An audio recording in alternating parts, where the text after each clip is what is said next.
And one of the first things that jumped at me, not only from the book but also from experience, is something that's in the first couple pages of the book. How leading by imitation, meaning that most managers or most leaders are readers, as the saying goes, but at the same time they admire others, and if those that they admire are go-getters, are passionate, love change, are goal setters, or they follow to-do lists, that particular manager or wannabe leader takes those traits and tries to assimilate or tries to imitate, and therefore starts to run away with those traits. And even though that may help that particular person, they have good intentions, but it's like the flavor of the month. And as all flavors, next month it will be a different flavor. So there's no consistency. It may not be natural. It may not be who they are. It may not even be relevant to what they're doing. So therefore, they even though they're well intentioned, they kind of have they have a mismatch, and not only that, but it doesn't last, and can also create havoc in their teams, because people are wondering what's going to be the flavor of the month next month. So that kind of stood out because I've seen that not only from experience, but having played different roles in the different companies that I've worked for. And some of them I've played management, and some of them I played as an employee. So it gives me different viewpoints. But as I read the book, I kind of realized that the book is right in a lot of ways. That a lot of us are not self-aware, meaning that we don't know our main traits, abilities, or strengths, and therefore, if we don't know them, we may not be utilizing them.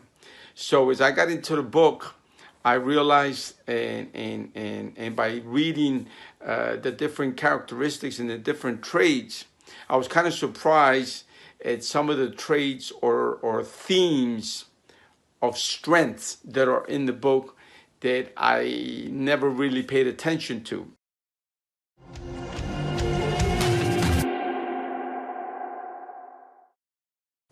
And my five traits are belief, context, learner, adaptability, and strategic. And I'm just going to give you an example of each one. Belief. I believe, and I've always held this belief, that no matter where I go, I can contribute, not only from my experience, not only from my knowledge, but also from the particular environment. I'm always looking for patterns. I'm always looking for points that I can connect so I can contribute. So in that sense, this is a new area for me. I've never worked in a hospitality industry. So it's a new area for me, even though I work with people and I've been working with people for a long time. This is a new area for me. Context. I believe that I'm able to contribute because I'm good with my hands, hand-eye coordination. I've driven trucks. I've driven construction machinery. I've driven Drexel high-lows. So to me, that came natural. I'm also good at being a team player and a good listener. So therefore, that context that exists here at the hotel, I'm able to at least see the pattern in how I can fit in, and also because I believe that I'm a quick learner, I can see routines. And one of the routines that I quickly picked up on was my routine, or the routine that I've done since day one, which is I come in, I make sure what's going on during the day. I get that from my coworkers. what the pattern is. Was it busy, not busy? Then I go get my water, and I keep my water stock full. I keep the refrigerator full, and I'm always on top of that. And not only that, but in the afternoon, since it's sometimes busy between 5 and 7, which is our lunchtime, I also find myself being flexible as to when I'm able to take my lunch, which is driving people back and forth between headquarters and here.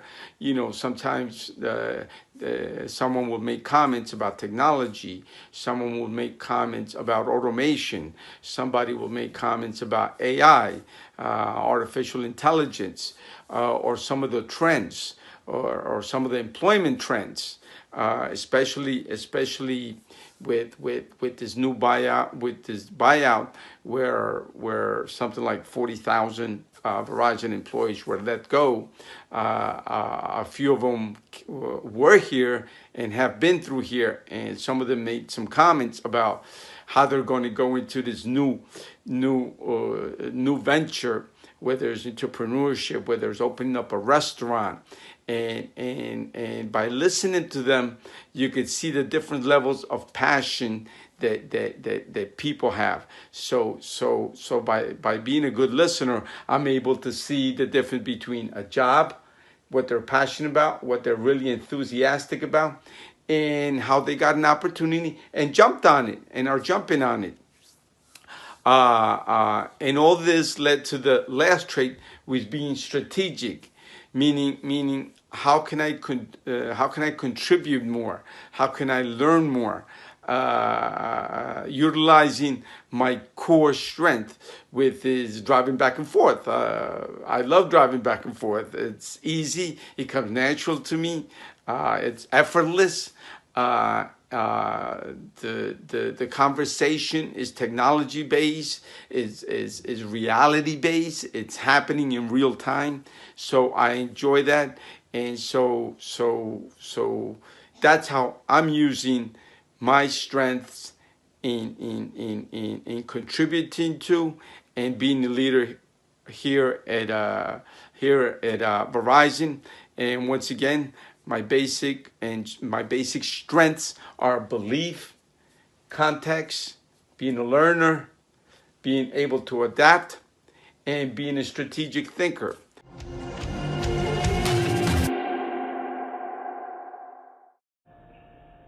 First of all, I want to thank every one of you for patiently watching this video. But even though I'm in this video is not about me. It's actually about you. Do you know your strengths? Are you leading from your strengths? It's been a plum pleasing pleasure as well as a privilege. Take care, and I'll see you next time.